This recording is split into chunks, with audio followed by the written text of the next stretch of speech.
Congratulation Mushfiq ভাই সেঞ্চুরির জন্য। শান্তর ইনিংসটা নিয়ে যদি আপনার মূল্যায়নটা একটু করতেন। আর শান্তর সেঞ্চুরির পরে মনে হচ্ছিল আপনারই সেঞ্চুরি উদযাপনটা, এটা কি দলের ড্রেসিং রুমের একটা একজন আরেকজনের প্রতি খুশি হওয়া, এই বার্তাটা দেয় কিনা যে dressing room in good place? না, শান্ত তো মার্শাল্লাহ অনেক দিন ধরে ভালো খেলছে এবং টেস্টে ওর রেকর্ড ভালো, এজ এ ক্যাপ্টেন হিসেবে ওর রেকর্ড ভালো এবং এজ এ ব্যাটসম্যান হিসেবেও ভালো। তো আমার মনে হয় এটা ইটস নাথিং স্পেশাল। বাট আমার কাছে সবচেয়ে ভালো লেগেছে, যেটা আমি এর আগেও বললাম, যে ওর এত কন্ট্রোল ইনিংস, মানে সোফার আমার কাছে মনে হয় এর আগেও ও শ্রীলঙ্কাতে ক্যান্ডিতে 100 করেছে, বাট তারপরে এই 100টা আমি বলবো যে right up there, because the way, মানে কন্ট্রোল করে যে ইনিংসটা খেলা, সো এটা খুবই ইম্পর্টেন্ট, কোনো চান্সেস খেলা। তো আমার কাছে মনে হয় এটা খুবই ইম্পর্টেন্ট নেক্সট, আমাদের নেক্সট যারা খেলবে ইনশাল্লাহ টেস্ট, বা নেক্সটে যারা ব্যাটসম্যান আছে তাদের জন্য। এবং সে থেকে বলবো যে সেলিব্রেশন এটা স্বাভাবিক, একটা আপনার মানুষের কেউ একটা বড় অ্যাচিভমেন্ট করলে এটা তো সেলিব্রেট করতে হবে, এবং সেটা ডেফিনেটলি আমার উপরে আরও রেসপন্সিবিলিটি বেশি বিং এ সিনিয়র প্লেয়ার। মুশিক ভাই, মুশিক ভাই, এই যেখানে আপনি এর আগেও শ্রীলঙ্কার বিষয়ে বলছিলেন, যে বিষয়টা যে আজকেও একটু মেনশন করলেন, যে ওরা ওদের ফিল্ড সেট আপটা আর কি একটু চ্যালেঞ্জটাই বেশি আর কি। আমরা রিলেটিভলি মনে হয় যেন যে খুবই easy, but it's not. In and out ফিল্ডিংয়ের কারণে বাউন্ডারি মেক অপশনটা অনেকটা কমে আসে, সেখানে সিঙ্গেলটা আর কি আরও বেশি ইম্পর্টেন্ট হয়ে যায়। আজকে আপনি 5টা বাউন্ডারি মারছেন 100তে আর কি। এই জিনিসটা আর কি কতটা স্যাটিসফাইং এই স্টেজে এসে ক্যারিয়ারে, যে ওয়ার্কআউট করতে পারা, দেন ডিপেন্ডিং অন সিঙ্গেল এত বড় ইনিংস খেলা? না, অবভিয়াসলি যেটা আমি বললাম যে এরা ফিল্ড প্লেসমেন্টটা ওইভাবেই করে, কন্ডিশন বেসিস করে। আপনি যদি অন্য অন্য অপোনেন্টের এগেইনস্টে দেখবেন যে 2-3টা 4 মারার পর ওই ফিল্ডারটা হয়তো পিছিয়ে নেয়, এরা দেখবেন হয়তো একটা করার পরে ওটা পিছিয়ে নেয়। তো ইন অ্যান্ড আউট ফিল্ডিং নেয় এবং পেশেন্সটা অনেকক্ষণ খেলতে হয়। তো আমরা টিম মিটিং ওই কথাই বলেছি যে আমরা যেন ওই পেশেন্সটা যখন থাকবে, আমরাও যেন ব্যাটসম্যানরা ওই পেশেন্সটা রাখি। এবং টেস্ট ক্রিকেটে আমি মনে করি যতই 4-6 খেলা হোক না কেন, এখন রিসেন্টে টি20 বা হোয়াইট বলে, আমার কাছে মনে হয় single is very important. Rotate করতে থাকলে একটা বলারের জন্য প্রবলেম হয়, যেটা আপনার রাইট লেফট কম্বিনেশন থাকে, ফিল্ড চেঞ্জ করতে হয়। তো সেই থেকে বলবো যে single is very very important, আর এই জন্যই ট্রেনিং করা লাগে যেন আমরা ফিট থাকি। মুশফিক ভাই, গলে আপনার এই নিয়ে 4 নম্বর ইনিংস চলছে, এর মধ্যে একটা ডাবল সেঞ্চুরি, একটা সেঞ্চুরি, একটা 50, এটা হয়তো এই ইনিংস এখনও শেষ হয়নি। গল কি একটু বেশি স্পেশাল? না, স্পেশাল কিছু না। এখন almost end of my career, তো every innings is very special for me. তো আমি চেষ্টা করি ম্যাক্সিমাইজ করার, নিজেকে 100% ট্রাই করে প্রিপারেশন নেওয়ার, এবং আমার সামনে যে অপরচুনিটি আসে ওটা গ্র্যাব করার চেষ্টা করি।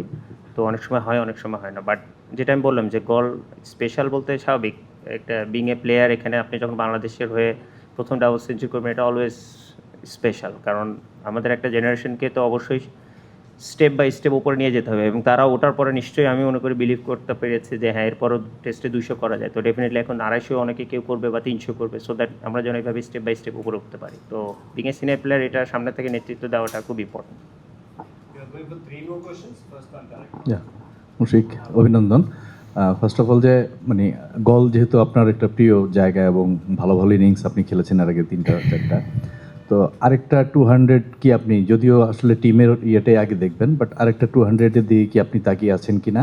অ্যাট দ্য সেম টাইম 638 আমাদের সেই টেস্টে, যেটা আমাদের এখন হাইস্ট স্কোর, এটা নিয়ে কিছু ভাবেন কিনা? মানে এগুলি বড় বড় ম্যাচের বড় একটা ইয়েতে ছোট ছোট অংশ যদিও, বাট এগুলি চিন্তায় থাকে কিনা? আরেকটা কোশ্চেন হচ্ছে, আপনি যেটা বললেন যে একটা প্রসেস মেনটেন করলে রেজাল্টটা পাওয়া যায়, এবং সাময়িক একটা খারাপ সময় যেতে পারে, দেন আপনি তো পেলেন রেজাল্টটা আসলে, এবং আপনি অতীতেও পেয়েছেন।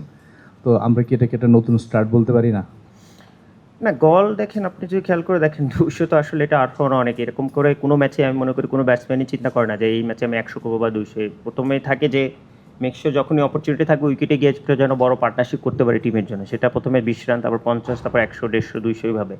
তো সেই থেকে বলবো যে হ্যাঁ, অপরচুনিটি যেহেতু আছে, বাট টুমোরো হচ্ছে ফ্রেশ ডে, তো আমাদের আবার নতুন করে শুরু করতে হবে, যেহেতু ওদের নতুন বল আছে, 10টা ওভার হয়েছে মাত্র। তো আমাদের নতুনভাবে করতে হবে, ইনশাল্লাহ চেষ্টা থাকবে যত বেশি করা যায়। আর আমি বললাম যে গলে যত দিন যেতে থাকে এই উইকেটটা ডিটোরিয়েট হয়ে থাকে, তো আমরা চেষ্টা করবো ফার্স্ট ইনিংসে যদি আমরা বড় একটা লিড নিতে পারি, ভালো একটা স্কোর পোস্ট করতে পারি, যেটা কিনা ওরা ফার্স্ট ইনিংসের চাইতে 100 রান বা 80 রান আমরা এগিয়ে থাকতে পারবো, এটা আমাদের জন্য অনেক বড় প্লাস পয়েন্ট হবে। বাট কালকে ফার্স্ট আওয়ারটা খুব ইম্পর্টেন্ট, আমরা যদি ওটা ক্যাপিটালাইজ করতে পারি, ভালো মতো এক্সিকিউশন করতে পারি, ইনশাল্লাহ আই হোপ উইকেটটা আরও বেটার হবে এবং আরও ব্যাটিংয়ের জন্য সুইটেবল হবে। আর শুরুর তো আসলে কোনো শেষ নাই, যেটা আমি বললাম যে সবসময় চেষ্টা করি সবসময় যেন সামনে যে অপরচুনিটি আছে সেটা 2 হাতে গ্র্যাব করার।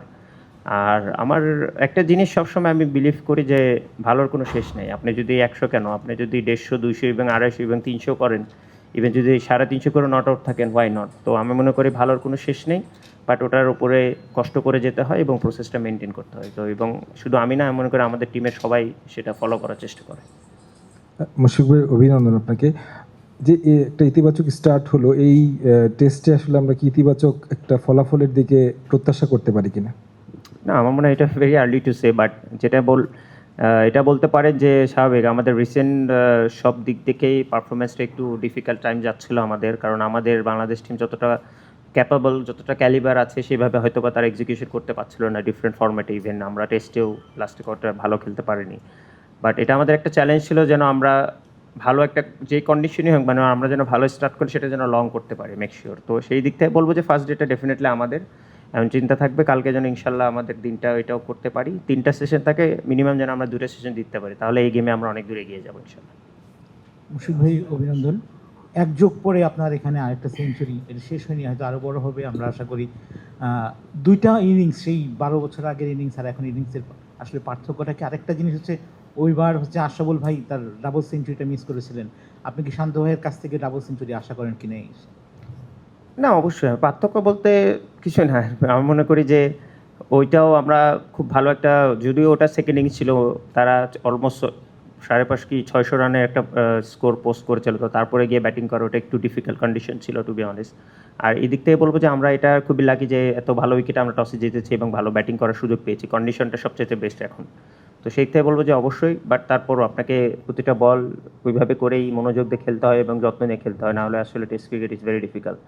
আর অন্য দিক থেকে যদি বলি যে অবশ্যই এটা ভালো লাগার বিষয় যে যেখান থেকে আমি শেষ করেছি অ্যাটলিস্ট সেইভাবে এক্সপেকটেশন মানুষের যদি থাকে, ওই জায়গা থেকে আমি শুরু করতে পেরেছি। তো ইনশাল্লাহ চেষ্টা থাকবে নিজেরটা যত বড় করতে পারি, আর অবশ্যই চেষ্টা থাকবে শান্ত, যেহেতু এখনও একটা 200 নেই, তো ডেফিনেটলি হোয়াইট 200, আমার মনে হয় 200 250 যতটুকু ও করতে পারে এটা আমাদের জন্য প্লাস পয়েন্ট হবে।